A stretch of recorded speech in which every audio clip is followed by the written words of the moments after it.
So much death. So many grudges. I think it's time for a reckoning.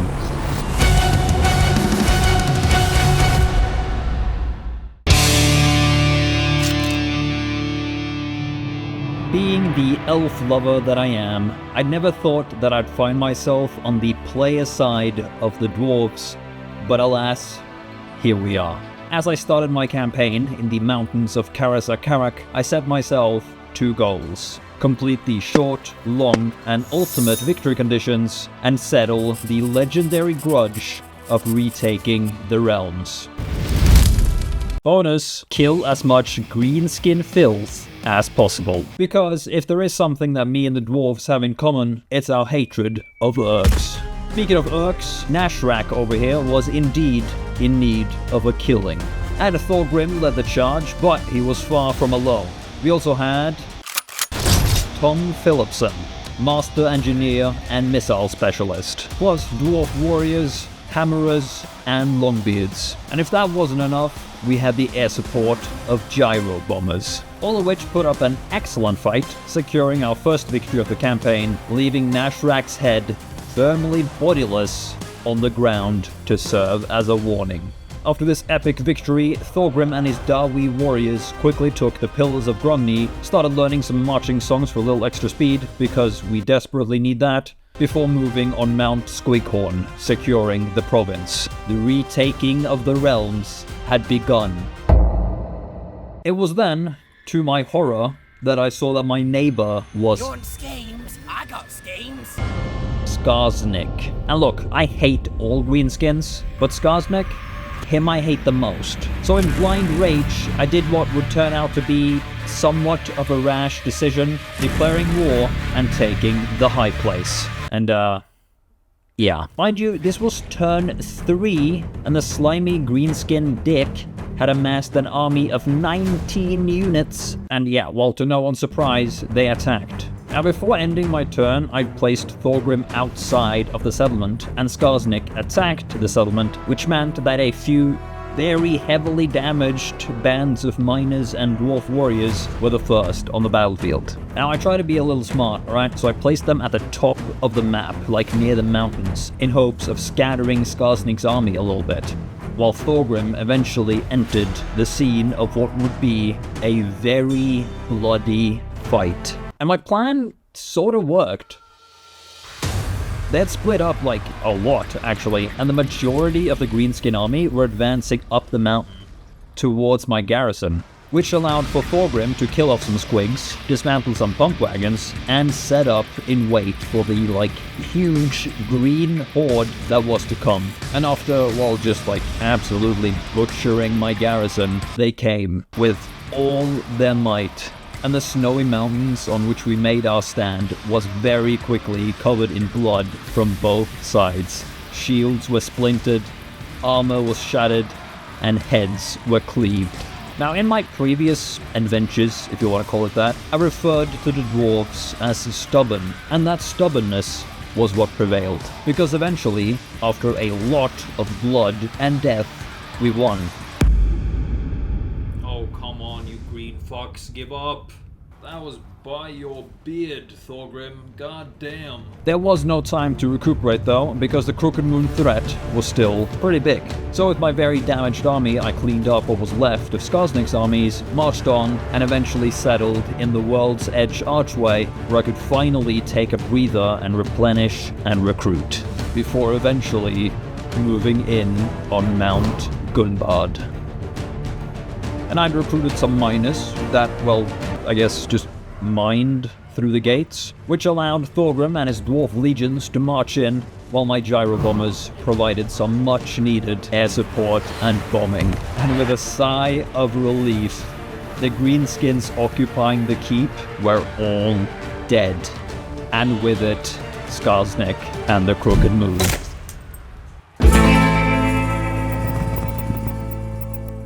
So, with my Dwarven Empire slightly expanded and 200 oak gold secured, I'd now unlocked the Forge, where you, pretty self-explanatory. you could forge items. Now, I couldn't afford to get all too much, nor did I have the resources needed for like the really good items, but I did get myself the Prospector Spyglass to give to Tom. And for my next move, I was planning to go down into the Blasted Wastes, but then I forgot the thing that seems to haunt nearly every campaign that I play.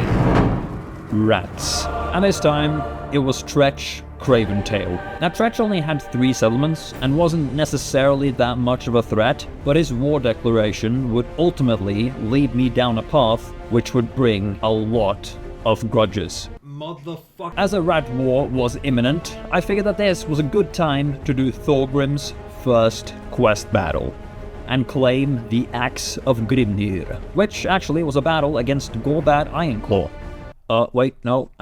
Greebit's Ironjaw. Using my dwarf brain, I imagine that we wouldn't just be fighting Greebits, as they would probably have some sort of reinforcements, so I set up in kind of a box formation-ish, waiting for them to pounce, and pounce they did. But thankfully for me, it turns out that heavily armored flamethrowers work really well against Greenskins, so we came out on top and claimed the Axe of Grimnir with all its bonuses. And with our new axe, we went and took Mount Silverspear, barbecuing my fair share of rats, and just to be safe, letting some bombs fly. With this decisive victory, my first Age of Reckoning was done, and we landed on the Trom tier, which in addition to giving me a control and growth boost, also gave me some new Grudge Settler units. Now, Tretch only had 1 more settlement left, so feeling pretty secure in the rat department, I declared war on my demonic kin Drazoarth the Ashen and took Crookback Mountain. I also ran into Imrek down in the Wolflands, and he offered a trade agreement alongside a very funny joke. Imrek, so majestic and cool and funny. Gross, pointy-eared elf. But still though, it's money. And by this point, Drazoarth was whittled down to just him and his army garrisoning the Black Fortress. So I seized the opportunity and attacked. And this battle was tough. So many dwarven lives were lost here. Their orc laborers weren't that much of a threat, but the Chaos Dwarf warriors were so tough to wear down, and the fight for the walls lasted almost as long as the whole battle. It would have gone a lot quicker though, but Drazoarth himself joined in, and he was a really hard nut to crack.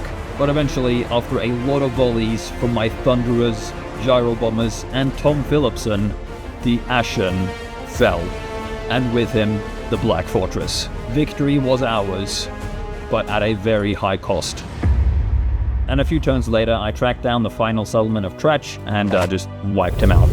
So it was now turn 31, and although we had won plenty of battles, a lot of time had been spent marching, so we only got to the Elgi tier of this Age of Reckoning, which wasn't exactly too good, though it is kind of fitting, I guess, if I got the translation right.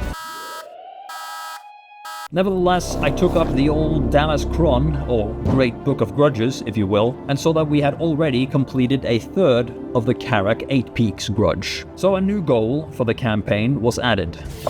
Retake Karak 8 Peaks. Now to do this, not only did I have to actually attack and take Karak 8 Peaks, but I also had to destroy yet another rat. Weak Headtaker. Yes. Thankfully, Queek was the current occupier of Karak 8 Peaks, so by taking him out, I would be killing 2 birds with 1 stone. And after taking a couple of his settlements, leaving no rat survivors, we finally stood before the walls of Karak 8 Peaks. The Skaven corruption was high, and so was the stench of rat. And although we were under heavy fire from their Plague Claw catapults, we made it to the walls and began our siege. And Thorgrim was quick through the gates and was immediately swarmed by 1,000 rats, but that was the plan, because my gyro bombers swooped in and immediately blew them to smithereens. At another gate, my grudge-settling hammerers were smashing through rats left and right, and soon enough, Karak 8 Peaks was in our dwarven hands.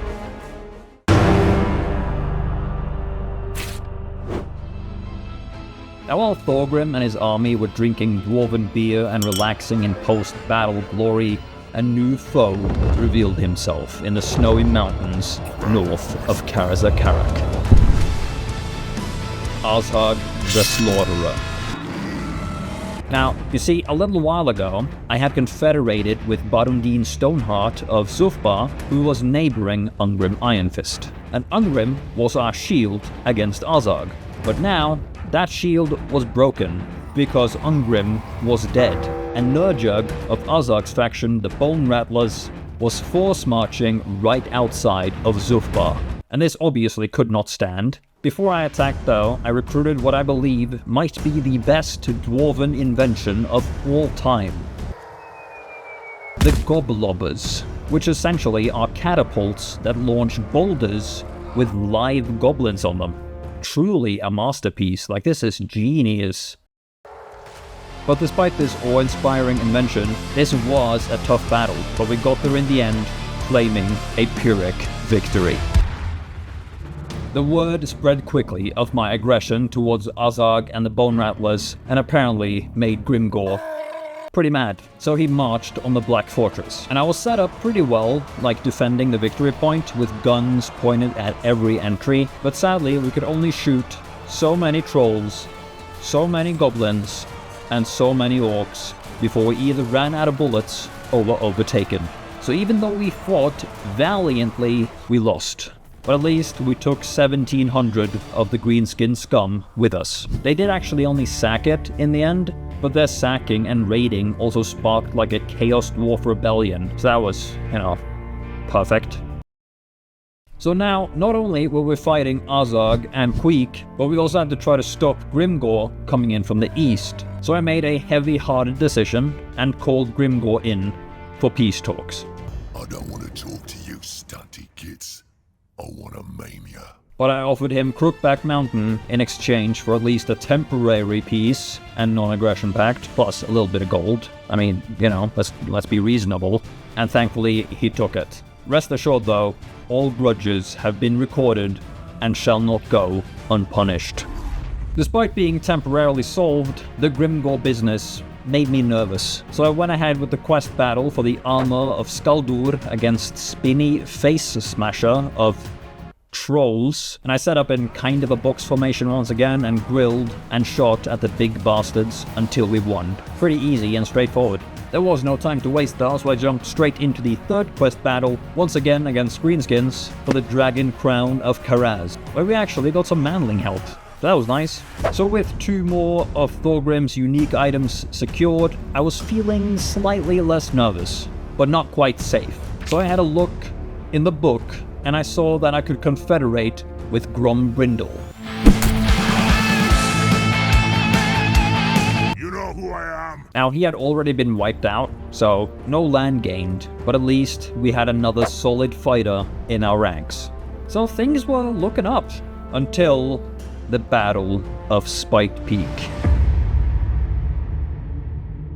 We were ambushed by 2 armies led by none other than Queek Headtaker himself. And by sacrificing my miners and quarrelers, I was able to form somewhat of a line in between 2 rocks before too many of my dwarfs died to the Skaven hordes, and it was a long and brutal fight. First, we lost our gyro bombers, then our grudge settler hammerers and longbeards, all of which, by the way, had been a part of Thorgrim's army for the whole campaign. Like, these were our starting units, our day 1 homies just wiped, and the rest of our infantry fought valiantly. Heroically, I might say, but eventually would dwindle down to just a few dwarves per unit. And after a grueling, horrifying fight, 3 dwarves remained. Thorgrim himself, Tom Phillipson, and my Thane.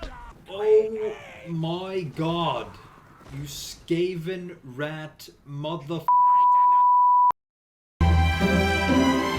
That is the most Pyrrhic victory I have ever had. Holy shit. Meanwhile, in the Fallen King Mountains, Grombrindle, who was just about to launch his campaign against Azhag, was also attacked. And they came at us again with 2 armies, a Ragnarok Spiders, Mangler Squigs, and hundreds, if not thousands, of orcs and goblins. And we fought valiantly in the snow. Grombrindle fought to the bitter end, but to no avail, and we lost. But seeing how Thorgrim and Tom and the Thane had performed in the Creek ambush, I thought that the only reasonable thing to do was to continue on. And fueled by a need for revenge, the three of them took out the remainder of Creek's armies. And although we had a small sense of victory with Thorgrim and his two heroes taking on an ungodly number of rats, we faced yet another danger on the northern front. Because a few turns before his defeat, Grombrindle had managed to retake Grom Peak, and now Azog wanted it back. And once again, my hopes were in the stubbornness of my dwarves. And the walls were a lost cause from the get-go, so instead we stood our ground by the victory point in hopes of outlasting the onslaught of orcs. And we fought them, but sadly, to the very end.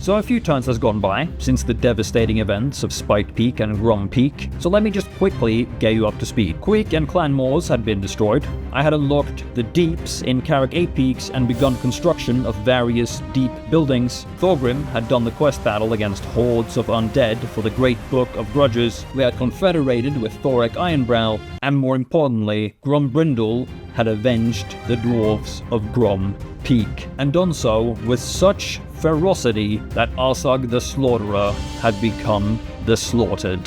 Which meant that it was time for what was going to be the greatest culling of Greenskins I have ever been a part of. But first, we needed some help.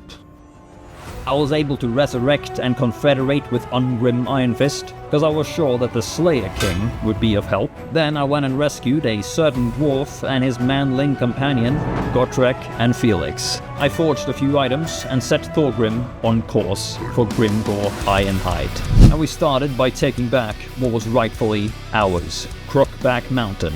All the while, Grombrindle took Silver Pinnacle, which actually was also needed for another legendary grudge. Thorgrim then marched on the Tower of Gorgoth. Oh my god, again? Yep, again.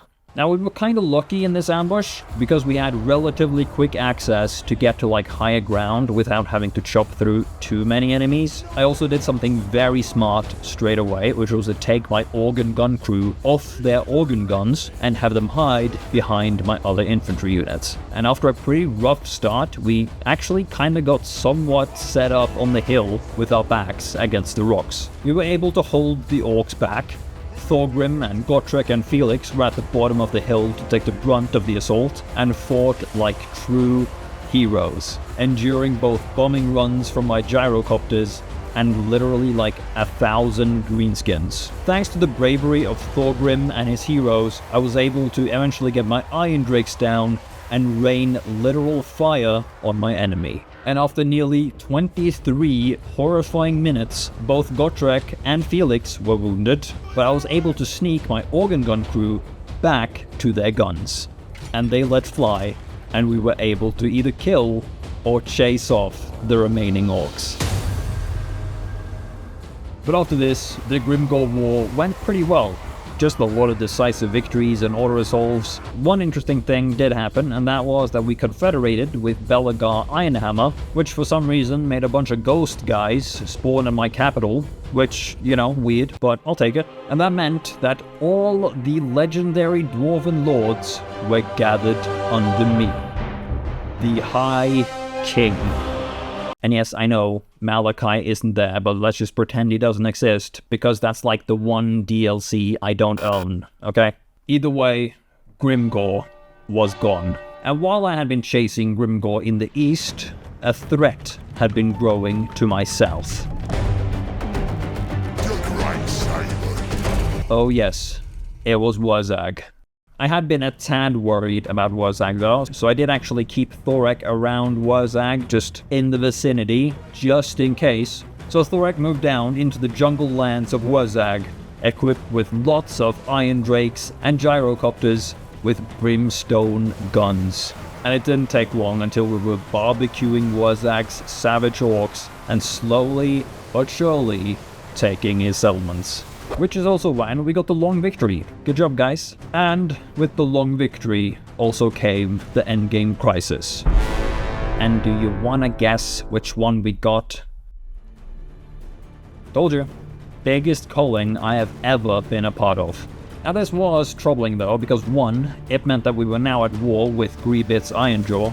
I mean, Gorbad Ironclaw, which had become like a fucking superpower by the way, while we had been taking out Grimgor. And two, it meant that Thorek was in some pretty serious shit down in Wurzag land, because they had suddenly gotten a lot more armies. So we were up against quite the challenge. So we ran straight to the forge, crafted as much armor and weapons as we could, because it was time for the final purge of the Greenskins.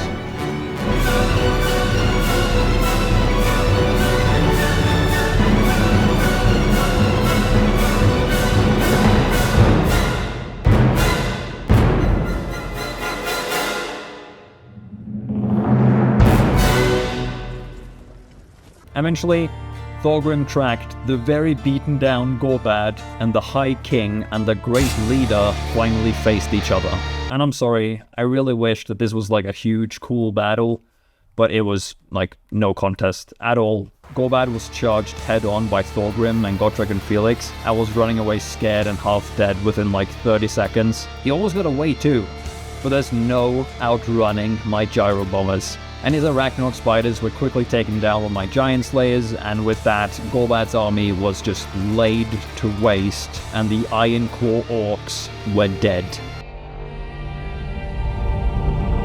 Wurzag was slightly tougher to pin down, but he was also eventually taken out, finally giving me the ultimate campaign victory, and landing me in the Gorm category in this Age of Reckoning. Which I know, okay, it's not the top, but pretty close. So for an LG like me, I'm pretty satisfied with that. So we had a pretty sizable empire now, but earlier, during my Greenskin purge, I noticed something disgusting. Because remember how one of my goals for this campaign was to retake the realms? Yeah, we were missing a So we went in again. But it didn't really matter, because turns out that fire and gunpowder are great remedies for Nurgle's rot. So we chased him out of the mountains, and I traded some of my desert settlements for some of Arkan's mountain settlements, meaning that Blightwater was secure and the realms had been retaken. But I couldn't leave the Nurgle War unfinished, so I chased Kugath all the way back to his disgusting home, and I had Brumbrindle take on Ikeclaw because he was pretty weak, and I figured why not? A dead rat is a dead rat. And yes, okay, I did also kill some elves. Thorek sailed out to Tor Elasor and took care of Amon. There you go. Elves being toasted. And with that, I think that, oh my god.